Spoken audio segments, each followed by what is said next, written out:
University of Kentucky. Graduated back in '82. I majored in fine art. So you did like painting and... Yes, I did the painting, the pottery, the just all the different types of fine art. And what I found was, and I also took commercial design. And that was only 2 classes a week, but that was my major. And so I found that everything that I did in fine art tended to be a little more geometric and more not so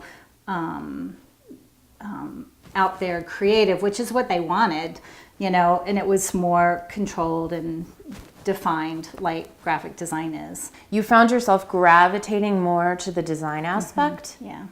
And why did you find yourself doing that? I found myself actually gravitating to graphic design when I was a senior in high school. A few students were doing a calendar for the city. I grew up in Charleston, West Virginia, and they were doing landmarks of the different buildings, and so we all had a chance to do pen and ink drawings. And then 2 people were actually putting the dates and the fonts and all that, and I'd never seen that before. I don't know, I guess I thought it was magic. It was back in, 78. So graphic design wasn't as available to the masses then as it is today. Yeah. And then we did a study on logos, and we were asked to find... And this is in high school? In high school, That's right. great. Yeah, we were asked to find 5 logos that you liked and 5 logos that you didn't like, and why. And you had to cut them out and put them on this board, and it was so fun. And that's when my fascination with logos started, and my critiques on the logos, where I go back and I read it, and it's like, wow, just kind of insightful. And it's like I had no idea that I could understand that kind of art until I dove into it, and it was just instantaneous. So what is it about logos? Is it about the quick message that comes across? Is it about the challenge of summarizing a company in like pictorial form? Yes. Or so what is it that you really that struck you?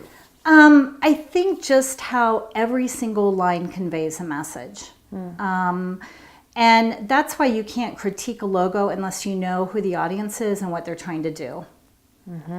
Because it could be a beautiful logo, but if it doesn't target their audience, it's no good. If it's for women's clothing and it's all caps and bold and it's 3 initials or something, that's not going to be very soft. That's going to look like a men's something, or a warehouse manufacturing something.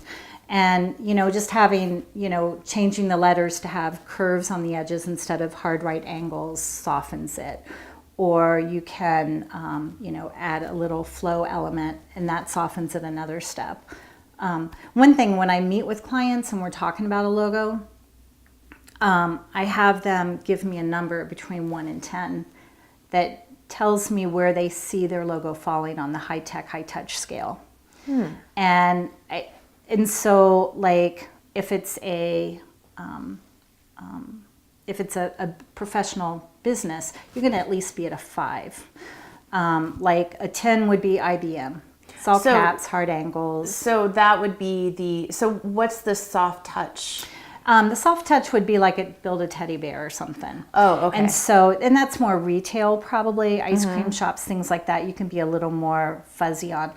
So I try to suggest start at a 5 and go up to 10. And a lot of nonprofits think that they're like a 5 because they're warm and fuzzy, they want to help people every step along the way. And that's great, but they also have to remember their audience is also the people that they get money from, the grants that they write, and they have to look professional and credible.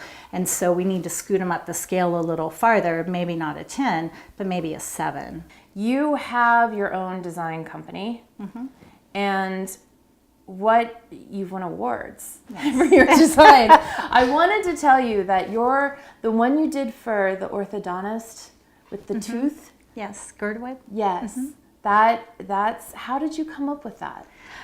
I just basically when I work on designs, I just start doodling. And well, first I get the objectives, Yeah, so right, of that I course. know that it meets Yeah. the objectives, because a logo is very personal, and so everyone's going to have their own, thoughts on what they want. So I get it all on paper, what they're looking for, and then I just start doodling, and things just start falling on the paper. And a lot of times, if it is like an orthodontist or industry specific, I'll start with some of the elements that are familiar in that area, and see how they fit into the word. A lot of times with the logo, I'll let the lettering be the design, because I know that a lot of the clients that I have don't have big McDonald's budgets or Bingles or, that kind of thing. And so if you do the logo as part of the word and doing the word a certain way, or manipulating a letter like I did with Girdwood, the W became the tooth, that allows the name to be seen more. And the logo is not getting separated from it. So it's a quicker read. So this is interesting. You said that the lettering kind of directs where you go with the logo. Mm-hmm. Well, the lettering has become really important in your other activity that you do with the ambigrams. Right. So it's interesting how connected everything that you do is. And it's all very artistic. So these ambigrams, how would you define them? An ambigram? Mm-hmm. An ambigram basically is an image that you can invert or flip over in some way, and it becomes either the same thing again, or it becomes something different. And what I found in the ambigrams that I do is it becomes something different, because to me it creates a message.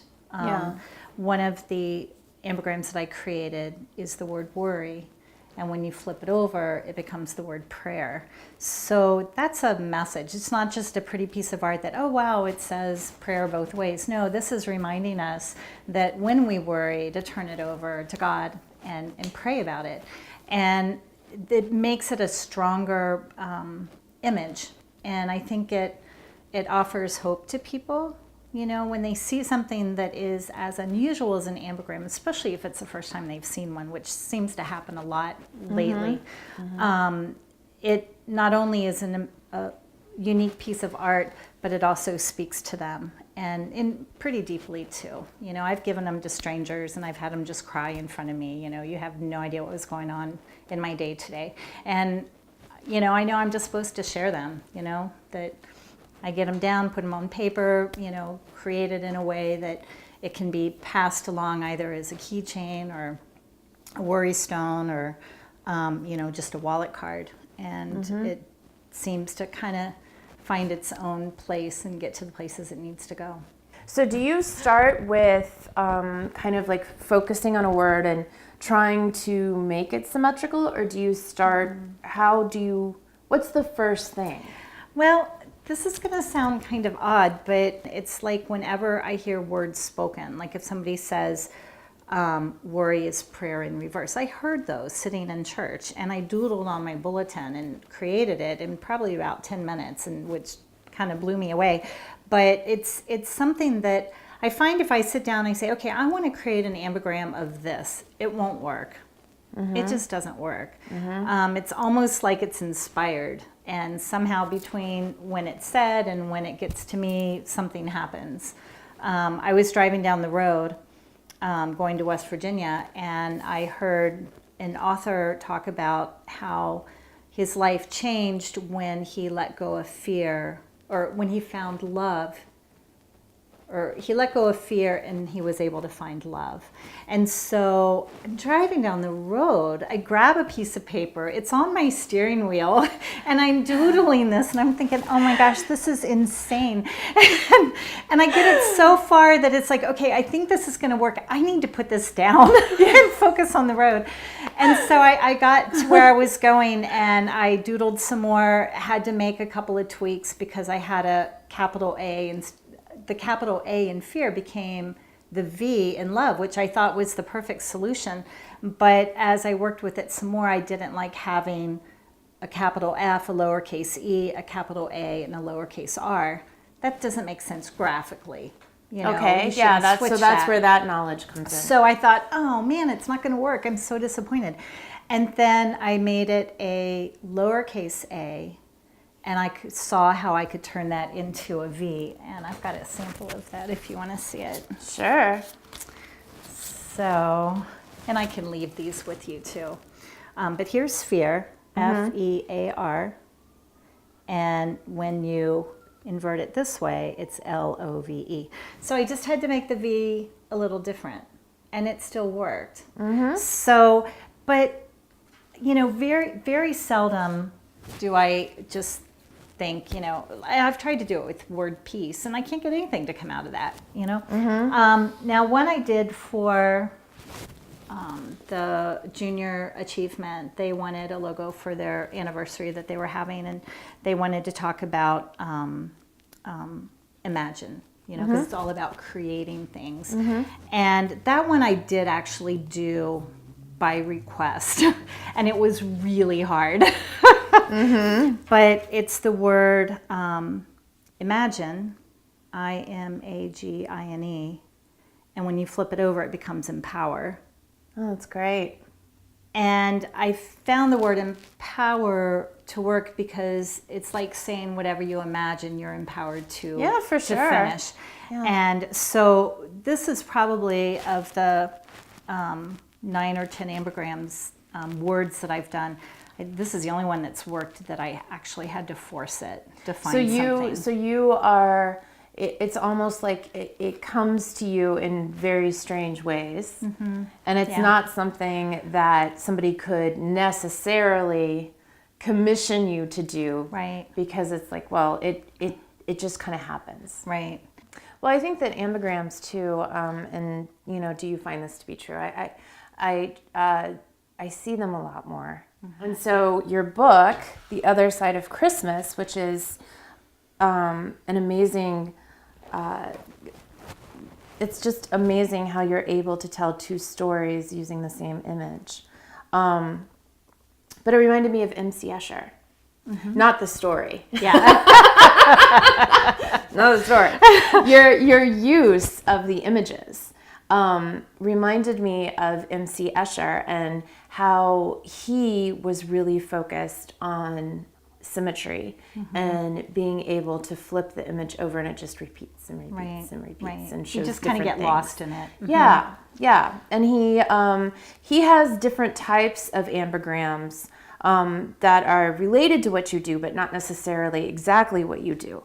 So explain to me how this came about. And for example, I think that this cover is so fantastic because you have the stockings, and then you have the wise men.